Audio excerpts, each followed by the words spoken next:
So welcome everyone. We have a great webinar today presented by Colleen Wieck, and I will do a more formal introduction of her in just a minute. But she's going to present on the history of disability in Minnesota.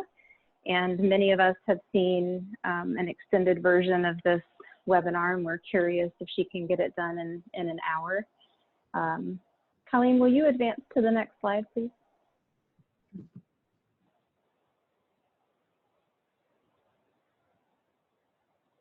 For anyone who's joining us who's not familiar with Family Voices of Minnesota and our Connected program, we are a free statewide program that supports families who have children with any type of special health care need or disability. We do that by providing information and assistance. We connect parents with other parents, including our staff who are all parents of children with some type of special health care need. We offer emotional support, understanding, and acceptance, and we offer encouragement and education so that parents can advocate for their children. Colleen, can you advance to the next slide, please? I just want to acknowledge what's going on in our world, in our nation, in our state, and our communities right now, and how much our lives have been changing over the last few weeks, and remind everyone that we're still here. We are making some adjustments, but we've been working virtually for years. We have virtual parent connection groups, webinars like the one that you're on today, and also some that are on demand. We now have a web page with resources for families who are at home with their children, and an information sheet about essential services and assistance during the COVID-19 outbreak. And as always, staff is here and ready to chat or talk by phone or email, and again, in those groups. So we hope everyone is taking good care out there and doing well. Colleen, if you want to advance to your title slide. Colleen Wieck is with us today, and she is the Executive Director at the Minnesota Governor's Council on Developmental Disabilities. She also started the Partners in Policymaking program that's back in 1987. And I know that some of our attendees have participated in that, and I believe Colleen will tell us more about that at the end of the webinar, but if I can also send information in an email to participants afterwards. Colleen, I don't want to take any more of your time. Welcome. Thank you for being here.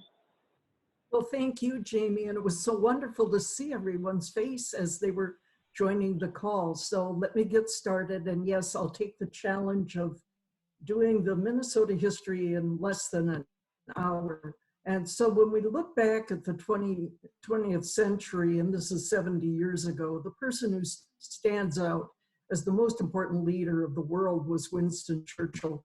And his famous phrase was, the farther back you can look, the farther forward you can see. And it's so true today because we can look back at all sorts of horrible events that have happened. And of course, people with disabilities are often the people left behind. When we did this presentation was in the year 2000, and the last resident had left the institutions. And so we had collected historical information, and the conditions were deplorable. And we went through scrapbooks, we went through boxes of personal history. And I'll never forget driving over to visit with this one man who had 30 boxes to give to me. And and his wife was in the kitchen saying, take more, you know, and she kept telling me, go to the basement, go carry things out to your car. And he had a heart condition. And so we were gathering all of the historical information. The real reform began with Governor Luther Youngdahl, who was elected in 1946, and the parents were waiting for someone such as Governor Youngdahl. And what was interesting about him is that it's so similar to today. He said, our shame is not in publicity. Our shame is attempting to maintain a conspiracy of silence when we see conditions that are deplorable. And so a lot of the reform effort began with Kerry Joseph. Her name at that time was Jerry Hoffner. She had just graduated the University of Minnesota Journalism School, and she had convinced her editor she wanted to go out to the institutions and visit each one and live on site. And so she prepared this 10-part news series. We've retyped everything and placed it online because the condition of the newspapers was so horrible.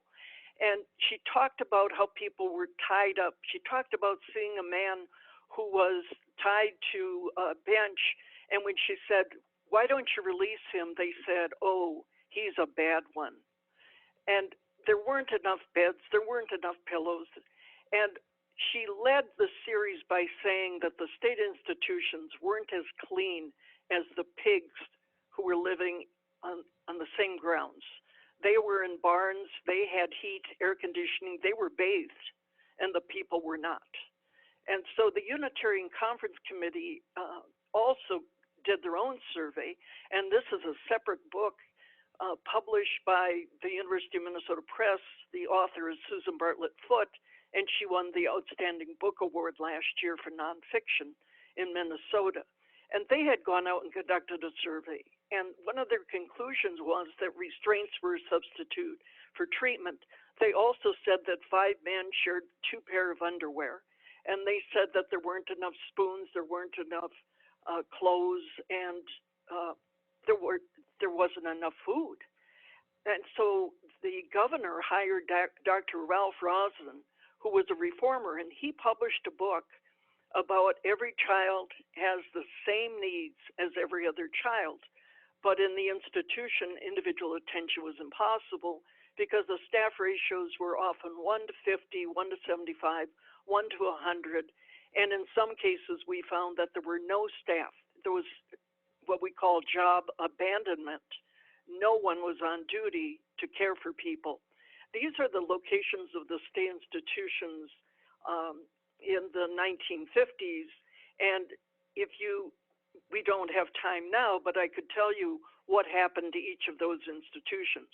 They would be converted to prisons or turned over to other sorts of social service settings. And so the parents began organizing. And now currently we have a lot of revisionist history. We have people who are asserting that disability history began with only people with disabilities, and that's simply not true. It began when the parents started organizing. And one of the leading couples of Minnesota would have been Mr. and Mrs. Rubelind. And they decided, even after that 10-part news series, to offer an appreciation tea. And they served hundreds of people who were state hospital employees. Then they went to a media icon like Cedric Adams. You don't know who he is, but he worked for WCCO. He had his own column in the newspaper, and he would put out a plea for help, and individuals would send care packages to WCCO to hand out to the residents living in the state institutions. This is Mildred Thompson, who was the state guardian for 35 years, and she published a book called Prologue. Recently, I reread this book, and I passed on the lessons of Mildred Thompson because she had observed that for 70 years, Minnesota had created a separate department for direct care and treatment or state institutions. It's a proposal in front of the legislature today. And when I was talking to Senator Durbin Berger about this, and I said, you know, these legislators want talking points. And Senator Durbin Berger told me they really need thinking points, not talking points. And in this book, she explains why it's not a good idea to separate out the institution system. She was the president of a national association. And so the parents went to her and said, can we be a subdivision of your national group? And she said, no, let's invite parents to Minnesota. So it's September 1950, the Radisson Hotel, downtown Minneapolis, and 90 parents come from dozens of states. And Governor Youngdahl came into the convention, and he gave a speech about rights. And this is 40 years before the ADA passed. He talked about the same right to happiness, the right to companionship. People with disabilities have the right to respect, they have the right to develop, and the right to have love and affection. Kerry Joseph went back to the state institutions 2 years after she had first visited, and she did a huge, it's kind of a layout section of the Minneapolis paper. We've got an original copy, and she talked about the Patient Bill of Rights. She said that for once, both the staff and the patients were eating the same diet, and that Minnesota had started the first volunteer office in the United States. But throughout this time period, the medical model prevailed. And the medical model meant that a doctor would diagnose a child not in a humane way and tell the parents, go home, have another child, place this child in an institution. Governor Elmer L Anderson, C. Elmer Anderson was then elected, and he asked about a report regarding overcrowding. And again, there were too many people, overcapacity, not enough beds. And you can just see in these images the level of overcrowding that occurred. The parent leaders were coming to Minnesota. This is Gunnar Dybwad, who is one of my very favorite people of all time. He was at our very first weekend of Partners in Policymaking. John Holohan is in the middle, and you know him because he invented Lucky Charms. He's the fellow engineer who cut up marshmallows over oat cereal. And then in the photograph is Mrs. Jane Anderson from St. Paul.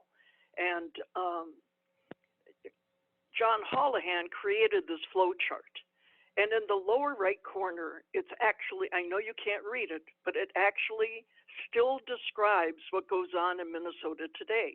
It's dated 1956, but we have work, we have day activity programs, we have competitive employment.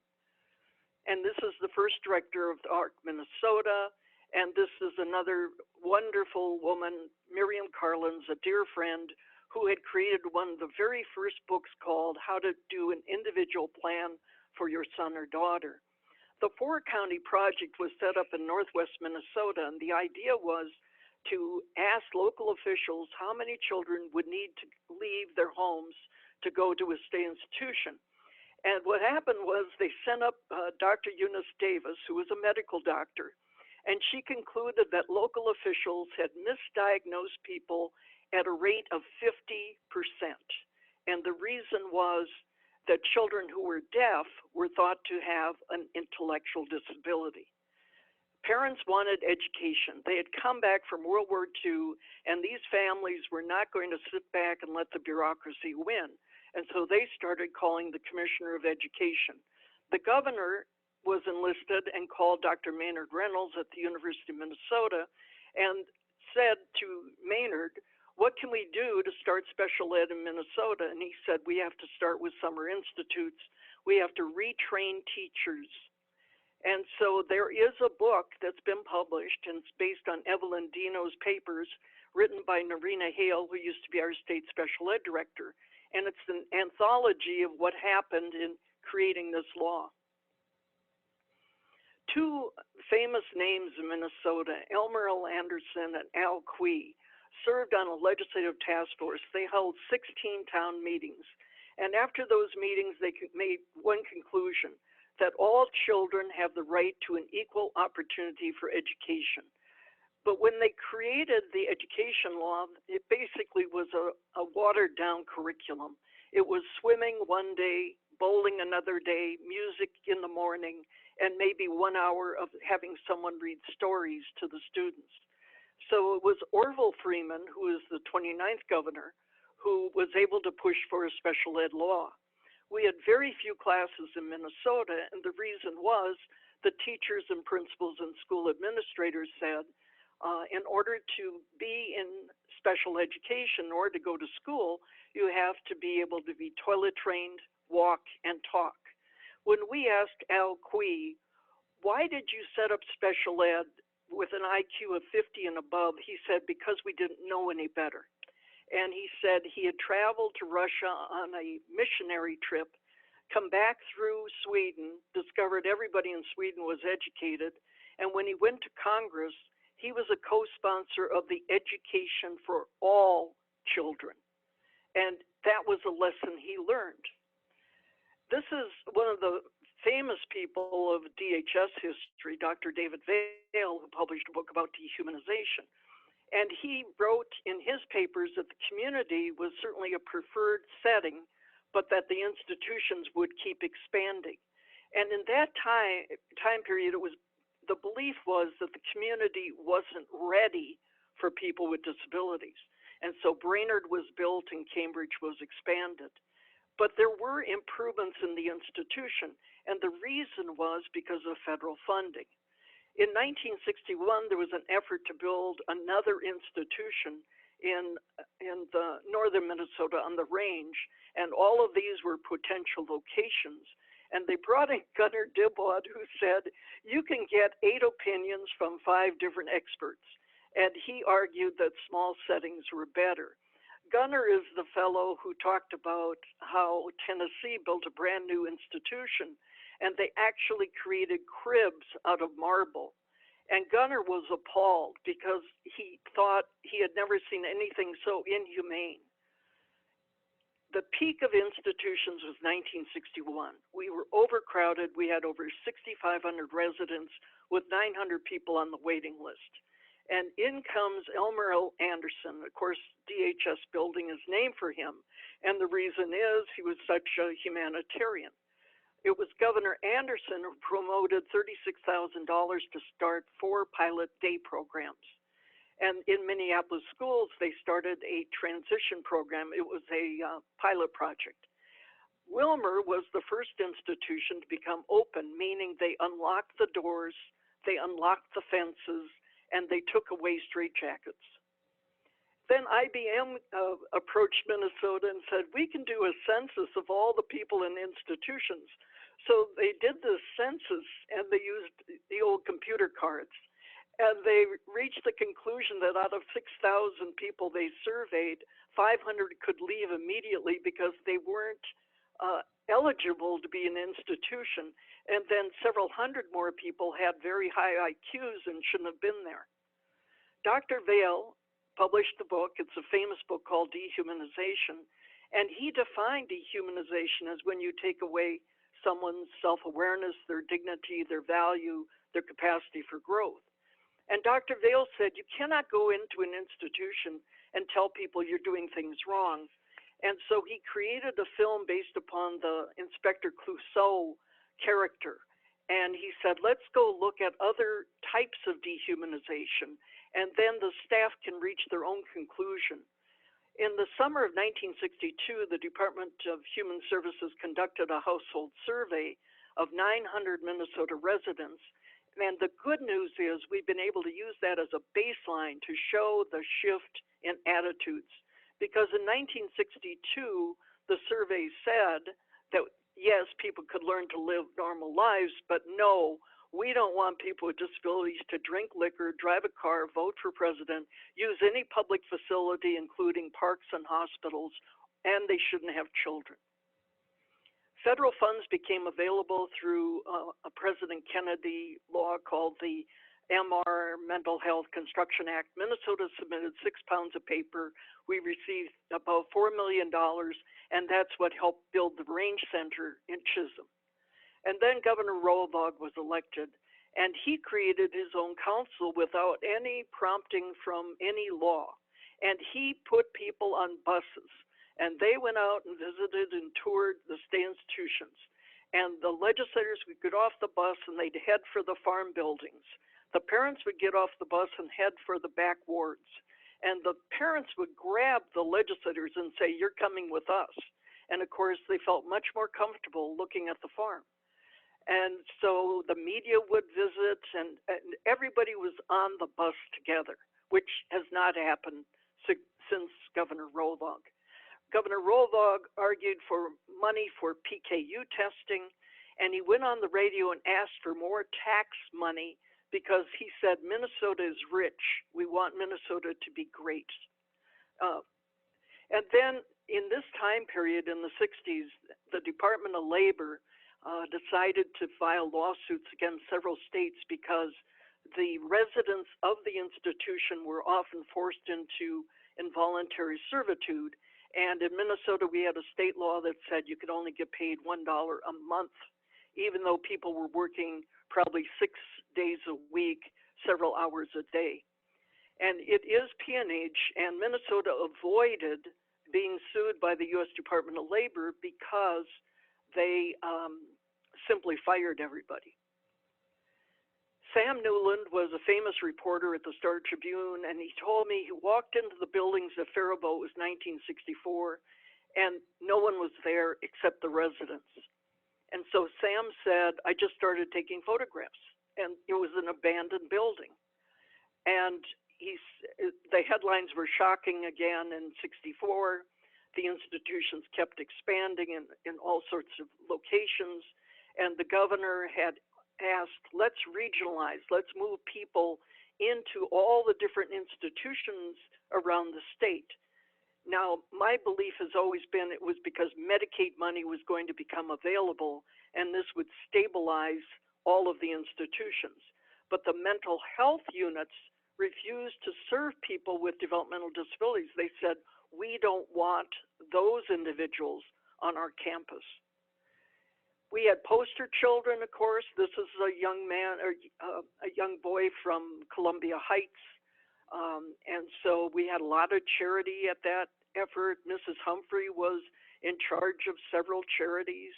And then Camp Confidence was founded in Brainerd. It was the first camp for individuals with disabilities. And Brainerd, the institution, built a bowling alley on the grounds. And of course, if you have lived through our history, you know that bowling, everybody has to go bowling. Everybody is told they have to bowl. And so we often ask the question, does bowling cause disability or does disability cause bowling? Because there's such a high coincidence. Education programs began developing because of federal funds, including Title I. And Governor Roebuck declared his own Bill of Rights for people, and including the right to free public education, the right to acceptance as a human being, the right to a job. Now keep in mind, this is 50 years ago. And then the census trend line. So the state institutions kept developing, the private facilities were just starting, and so were the day programs. Project Teach came out of a federal proposal to use Title I funding. And if you go on our website, you can find the individuals at Cambridge. They're spinning on the floor naked. And because of this funding, they learned to put on clothes. They learned to use silverware. Ecolab began hiring people. And the vice president said, each of us should find our place in the world.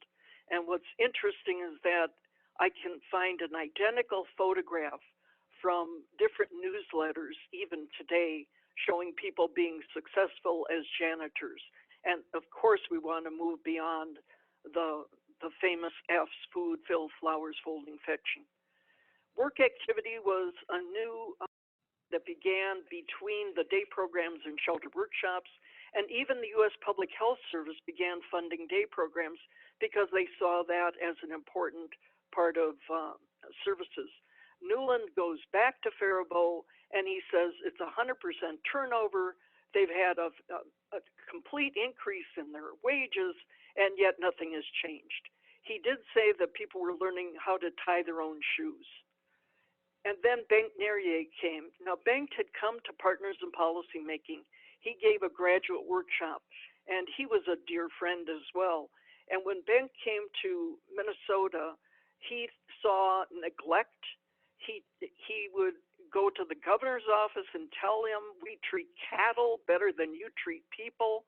And in these images, you see children, you see adolescents, and then you see adults, and it's the same. It's an empty room. And so people were in cages and locked up, and then Governor Roebuck asked Mel Hecht, an attorney, to chair a human rights committee and write a Bill of Rights. And Mel just passed away in this last month. And so the agenda for the legislature in this time period is almost identical to what you can see today. We need more direct support staff. We need higher pay. We need to decrease turnover. so staff were added. There was a division created inside the Department of Human Services. The bill was introduced in 1966. It was passed in 1971. And then Project EDGE was funded. And this was a program at the University of Minnesota for children with Down syndrome. The belief was that a child with Down syndrome could not read. And so federal funds were given to the university, and this intensive early intervention program began. And of course, I know you know the headlines. We have students with Down syndrome graduating from Harvard. And so just think of what happened in your lifetime, that the belief was no one could read, and now we have students at Harvard. And so these are still children at institutions. You could tell the haircuts, they come through once a month. They do a buzz cut of everybody. And this is a famous family member, Molly Worland from Northfield, who held her own press conference and said, it's time to close the institutions. Governor Levander kept them open, and this is the point where the developmental model starts. This is the early 70s. And so the developmental model was prepared by a fellow, Phil Roos, who said all people can learn regardless of their level of disability. But the problem was that the developmental model stayed in place, and so people were stuck doing the same activities for years, such as puzzles. And then Wolfensberger published Normalization in Canada. He had visited Bengt Nary, he had visited Erik Bank Mikkelsen in Denmark. He came back to America to write a book called Normalization. It doesn't mean to make people normal. It means to create the environment of typical conditions. No one in America would publish his book, so that's why it's published in Canada. And so the institutions were not improving. They did not have typical lives. And so you applied the principles of normalization to what you saw, and we had a long way to progress. This is Governor Wendell Anderson, who expanded special education beyond IQs of 50, and this was the first time, and this is right before the federal law 94-142 passes. Medicaid money became available for group homes, and so this is Donna Caswell, and this is Phoenix Residence, and it looks kind of like an institution, but nicer and smaller, and so ICF stands for Intermediate Care Facilities. In 1972, a parent went to visit his daughter at Cambridge and found her in 4-point restraint. And the next day, he filed a lawsuit. And in 1973-74, it was in court. You could see the conditions of the institution. And thank goodness for this U.S. District Court Judge, Earl Larson, who said no matter the degree or severity of disability, people are capable of growth and development. And so federal funds became available, and what happened was the state government reached two conclusions. One is we're going to improve the institutions. The second was we're going to expand community. And Bob Brunix, who became the University of Minnesota president, was the project director. He held the job that I have. The Welsh lawsuit brought about reforms, and hundreds of group homes were built. I have this 4-part layout of how to open a group home, and there really were that many steps. And then because of the Welsh lawsuit, there were added staff, there were more therapy, and then DHS issued a report that said, oh, there's always going to be people who are residuals. They actually used the word residual. We had people coming through the institution saying, why are we moving these folks? They don't know where they are anyway. And we kept arguing, if you give people the clothing, if you get them out of bed, if you give them the right prosthetics and orthotics, if you engage people, they do know where they are. So education was expanding. The Welsh case went back into court, and I was asked to testify about Bruce, who lived at Moose Lake, and here he is with a hockey helmet because he had bitten an ear. And the good news is, after this lawsuit, we received additional federal money. He became one of 10 people who were placed in competitive employment. And our idea was, if we can place Bruce, we can place anybody. These are the exhibit photos from the institutions in 1980, no toilet paper, there was no soap, there was no hot water, and Governor Quay is elected. And in the Welsh case, this is our first court monitor, Lyle Ray. And then in the backyard of Al Quay, they voted in the middle of the night, we're going to close Rochester. We received McKnight funding, and we were able to do a task force on technology. And the early technology looked like this. And it's okay to laugh, but we were proud to go out and find photos showing people using assistive technology. We had hearings at the federal level, and we had experts say, people with disabilities haven't failed, we fail. We lack imagination, we lack the will to make it happen. And then we see these early community photos from the 80s. And people first began at this point. And this is Irving Martin, who's a partners graduate, Cliff Potes, who's a partners graduate, and Cliff went out to testify in Congress in the 1970s. Here's Irving on the left-hand side. He was our first self-advocate ever elected to the National Board of the ARC in 1985. This is where the waiver comes in, the Omnibus Budget Reconciliation Act. It was only a paragraph long. This was our goal, to support, not supplant the families. And at that time, we counted, and it was 1 penny out of every public dollar helped families. Federal regulations increased, community employment began, Rochester was closed. We wrote a series of policy papers. We showed that the counties had a disincentive to placing people in the community, and we had a backlash to the waiver. There were 5 or 6 bills introduced to delete the waiver, redact the waiver, do anything but not let the waiver be submitted to the federal government. And as a result, we had to do a massive study of the state institution system, because the unions could see the writing on the wall. We were going to be closing the institutions. So I was the lead researcher, and we had, I think, 5,000 people show up at 9 town meetings and basically run us out of town. They were so angry at us, thinking we were going to close their institution. And there were position papers issued, and the Citizens League said, Minnesota overbuilds the institution. And all we were doing was adding to a continuum instead of supporting people in a regular or typical environment. And so, as a compromise, Governor Perpich agreed to open state-operated community-based services. We now have Medicaid reform. This is Senator Durbin Berger and Senator Chafee, and we went out and testified at these hearings because we wanted money to go to the community. And integration began looking like this in the 90s. And we published a new way of thinking, and we said, we've been through the institution period. We've been through the group home period. Now it's time to support people in typical environments. And so we wanted careers, not just jobs. We wanted real friendships, not paid caregiving. We wanted early intervention, and we wanted every child out of the institution, and that happened in '87. Governor Perpich was elected. These are residents who had lived at Rochester. They got to live in the community. I was presenting at a Lutheran church down in Rochester, and they said to me, we know these people. They go to our church. And most of them lived into their 90s.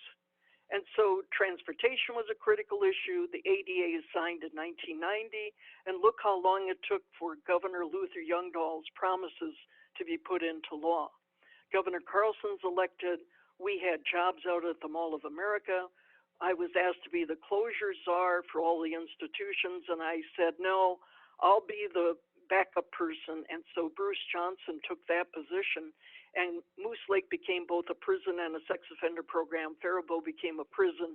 St. Peter became the forensic program it is today. Cambridge was closed, but unfortunately they opened a new set of buildings up there and they called it Meadow, which is the source of our current lawsuit.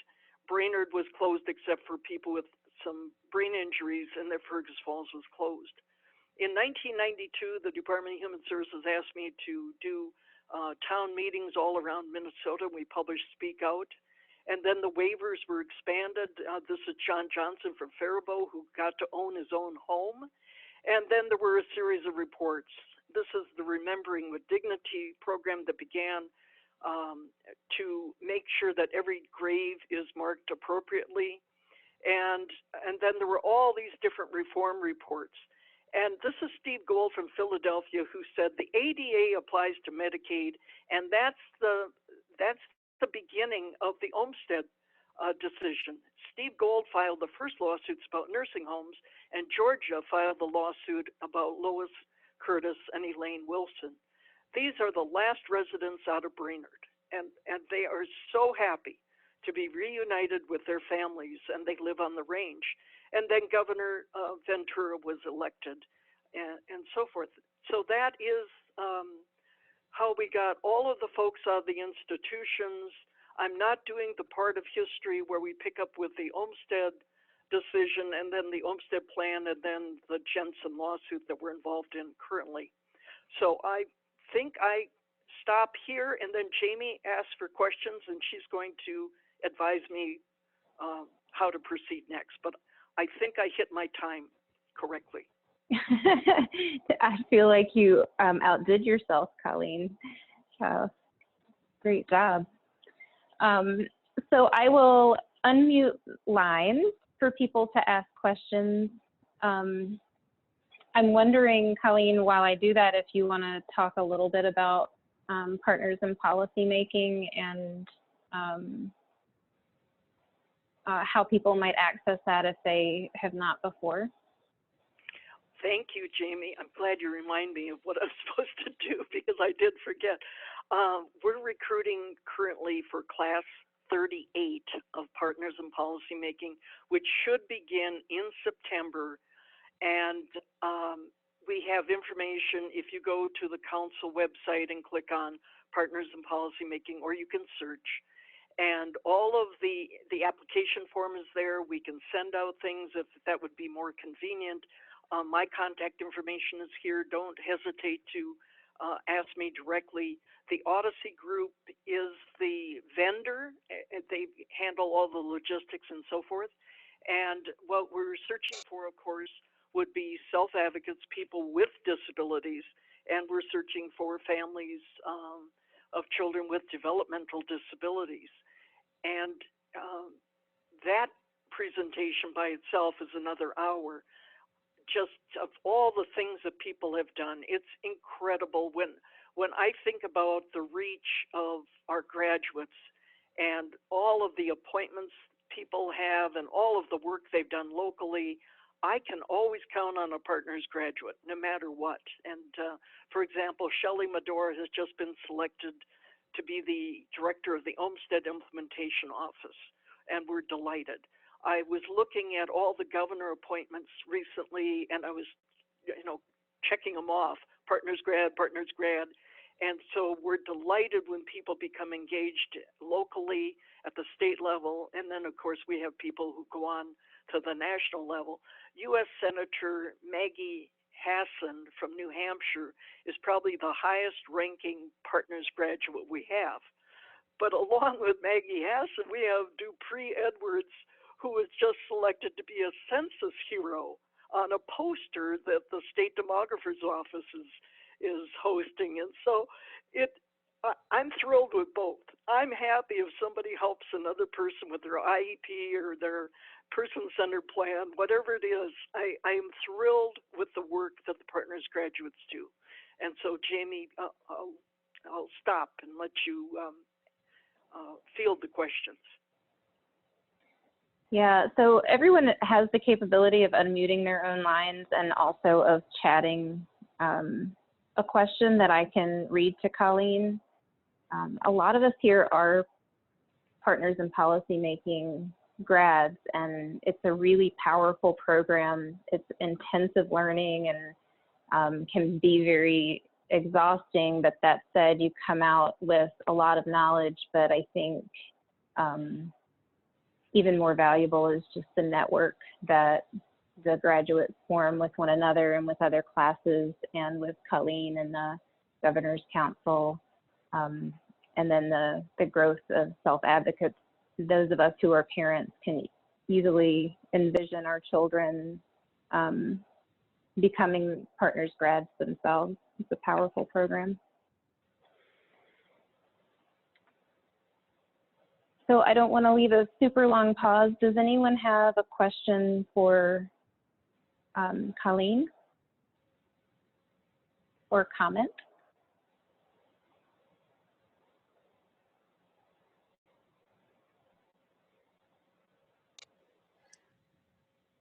Coleen, hi, this is Dawn Blyke. Thank you so much for the renewal of the history in Minnesota.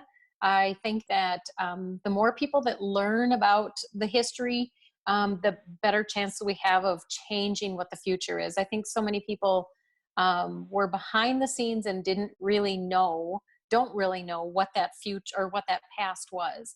So thanks for helping us change the future. Dawn, it's always good to hear from you. I remember when we were at the KIT training and I turned to John Hoffman, I said, this is the future, John. And so thanks for all of everything you've done. And well, thank you, Coleen. Yeah, thank you. We have another chat from Lori saying that she's a class 19 graduate and that she loves partners in policymaking. So I am aware of our time, and Coleen, thank you so much. It's always great to connect with you, and hearing you talk about history has been some of my favorite pieces of partners. It was really impactful. So it was, I echo what Dawn said, it was nice to have a review. So with that, I will close the webinar, and I will follow up with an email in the next couple of days with some links and other information. Thank you, everyone. Thank you. Thank you.